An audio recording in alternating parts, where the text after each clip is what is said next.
Você sabia que a ponte do Brooklyn se mantém de pé há mais de um século graças a mais de 22 mil quilômetros de cabos de aço? Mas o que há em seu processo de fabricação que permite que esses fios de aço sustentem estruturas tão colossais? Para criar um cabo forte, resistente e confiável, capaz de operar em situações onde vidas podem depender dele, tudo começa nas minas de minério de ferro, antes de continuar nas siderúrgicas. Lá, as ligas metálicas são derretidas a temperaturas extremas, fundidas em tarugos e, em seguida, submetidas a rigorosos controles antes de serem transformadas em fios e torcidas para formar os cabos acabados, prontos para equipar projetos em todo o mundo. Este documentário leva você por todo o processo, desde os detalhes técnicos e as máquinas monumentais até as operações mais refinadas, explicando como o que parece ser um simples cabo de aço trançado pode durar décadas sob as condições mais extremas. O cabo de aço surgiu na década de 1830, nas profundezas das minas alemãs, quando as cordas de cânhamo já não eram suficientes para suportar as cargas. Ao substituir essas cordas antigas, pilhas de minério puderam ser baixadas com segurança a centenas de metros de profundidade, abrindo caminho para a mineração industrial em larga escala. Quase 2 séculos depois, esse material tornou-se onipresente em praticamente todos os setores. A cada ano, o mundo consome mais de 10 milhões de toneladas de cabos de aço, utilizados em infraestrutura, indústria pesada, petróleo e gás, transporte marítimo e até mesmo em energias renováveis. Milhões de elevadores em todo o mundo dependem deles, permitindo que arranha-céus se ergam e moldem as silhuetas de nossas cidades modernas. O que é verdadeiramente fascinante é a relação entre seu pequeno diâmetro e sua impressionante capacidade de suportar carga. Os feixes de fios de aço trançados não só oferecem flexibilidade, como também distribuem as forças uniformemente por toda a sua seção transversal. Assim, um cabo com apenas alguns centímetros de espessura pode suportar centenas de toneladas. Uma verdadeira maravilha da engenharia moderna. A jornada do cabo de aço começa nas vastas minas de minério de ferro, enterradas nas profundezas da terra.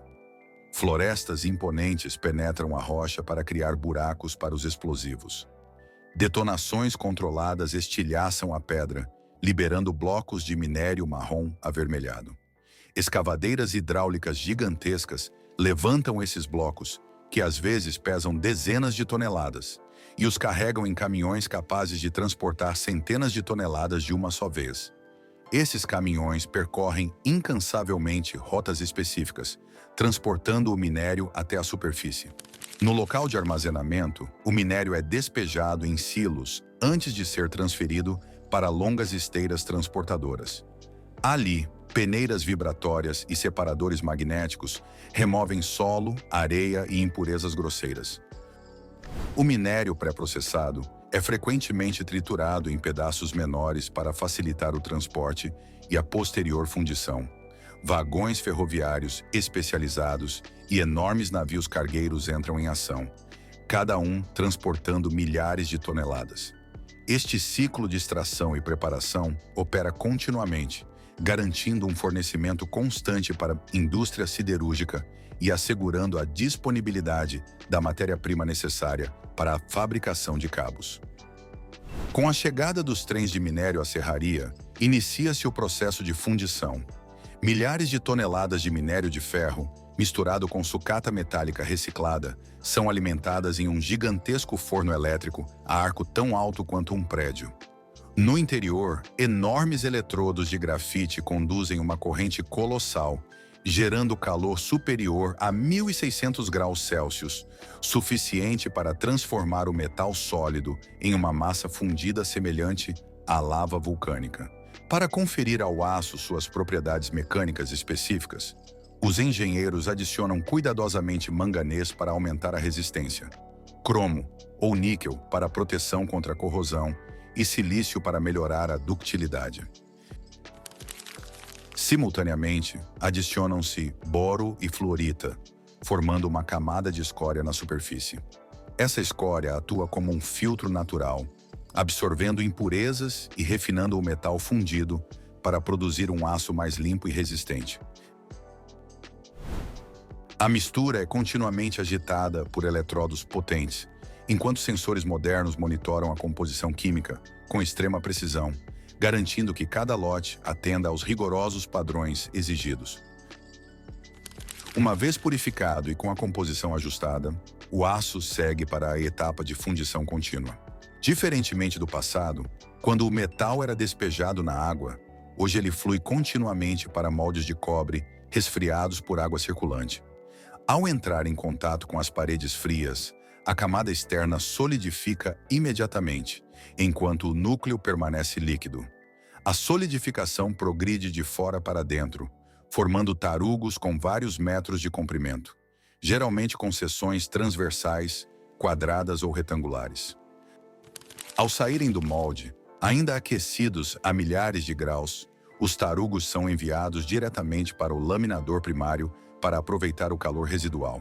Enormes rolos de aço-liga exercem, então, uma pressão considerável sobre o tarugo. A cada passagem entre os rolos, o tarugo se achata e se alonga, reduzindo sua espessura e aumentando seu comprimento. O processo é repetido diversas vezes, transformando progressivamente o tarugo em barras, chapas ou placas semi-acabadas.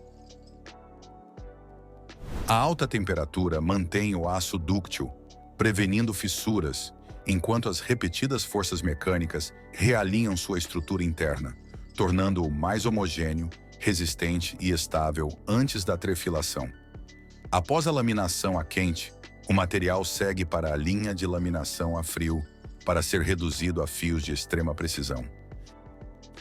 As barras incandescentes são inicialmente resfriadas por um jato de água pressurizada e, em seguida, passam entre uma série de cilindros que as alongam e afinam gradualmente. A cada passagem, a seção transversal do metal diminui, transformando-o em formas redondas ou planas, prontas para a trefilação. Durante essa etapa, o fio passa sucessivamente por matrizes de diâmetros progressivamente menores. Cada passada torna o material mais fino, liso e homogêneo. Esse processo, realizado à temperatura ambiente, exige um controle rigoroso da força de tração, da velocidade e do atrito. A menor variação pode levar à ruptura ou à perda de ductilidade. Nas fábricas modernas, sensores a laser medem continuamente o diâmetro do fio, com sistemas de correção automática, ajustando a tensão em tempo real. Isso resulta em bobinas de fio de aço com precisão quase perfeita, possuindo a resistência essencial para a fabricação de cabos. Mas atingir as dimensões corretas é apenas metade da batalha. Para atender plenamente aos requisitos mecânicos, o fio deve passar por uma etapa crucial: o tratamento térmico. Ele é aquecido em um forno a temperaturas muito altas, entre 400 e 800 graus Celsius, em uma atmosfera rigorosamente controlada. O calor altera a estrutura cristalina interna do metal, reorganizando a rede de grãos para atingir um equilíbrio ideal entre dureza e elasticidade. Assim que a temperatura desejada é atingida, o fio é imediatamente resfriado por jatos de ar ou imerso em um banho de óleo, fixando assim sua nova estrutura.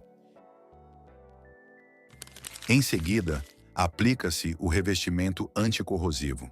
Dependendo da sua aplicação final, cada fio recebe uma camada protetora, geralmente de zinco ou polímero. Quando exposto à umidade, água salgada ou produtos químicos, esse escudo invisível impede a oxidação. Antes do revestimento, o fio é cuidadosamente limpo com uma solução ácida suave para remover graxa e ferrugem. Em seguida, é mergulhado em um banho de zinco fundido ou revestido com um polímero aquecido sob pressão controlada.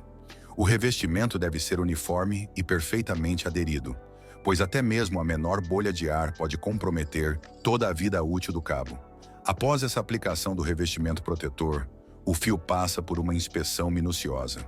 Sensores sofisticados verificam seu diâmetro com precisão micrométrica e detectam qualquer deformação. Ao menor sinal de anomalia, o fio é imediatamente rejeitado. Essa seleção rigorosa garante que apenas os fios mais resistentes sigam viagem até a oficina de fiação lá. Centenas de bobinas são montadas em grandes máquinas giratórias. Girando em torno de um eixo central, os fios são trançados de acordo com um padrão preciso. O núcleo do cabo pode ser feito de aço para máxima resistência ou de fibra sintética para maior leveza e resistência à corrosão. Os fios são primeiro agrupados em filamentos, e então vários filamentos são enrolados ao redor do núcleo para formar o cabo final. Ao longo de todo o processo, sensores medem a tensão e o ângulo de torção para manter uma uniformidade perfeita. Se um fio estiver muito apertado ou muito frouxo, a máquina ajusta automaticamente a pressão em tempo real. Assim que a fiação estiver concluída, o cabo recebe uma camada de óleo ou lubrificante industrial aplicada por imersão ou pulverização sob pressão. A velocidade de enrolamento e a vazão do fluido são controladas para garantir uma impregnação uniforme. Esses óleos, frequentemente enriquecidos com aditivos anticorrosivos, proporcionam proteção duradoura, especialmente para cabos destinados a ambientes marinhos. Antes de sair da fábrica, cada cabo passa por testes rigorosos. Testes de tração até a ruptura, flexão repetida e teste de carga dinâmica. Somente os materiais que passam nesses testes são validados. Em seguida, são enrolados em bobinas de metal, envoltos em filme plástico para protegê-los da umidade e etiquetados com um código de rastreabilidade. Guindastes automatizados transportam esses rolos para a área de logística, onde são carregados em caminhões ou contêineres especiais, prontos para serem enviados a canteiros de obras em todo o mundo. Do bloco de minério bruto ao cabo de aço de alta resistência, cada etapa atesta a precisão e o poder tecnológico da engenharia moderna. Por trás de cada fio, existe expertise onde cada detalhe importa. Se você gostou deste documentário, não se esqueça de curtir, se inscrever e ativar as notificações para não perder nenhum dos nossos conteúdos.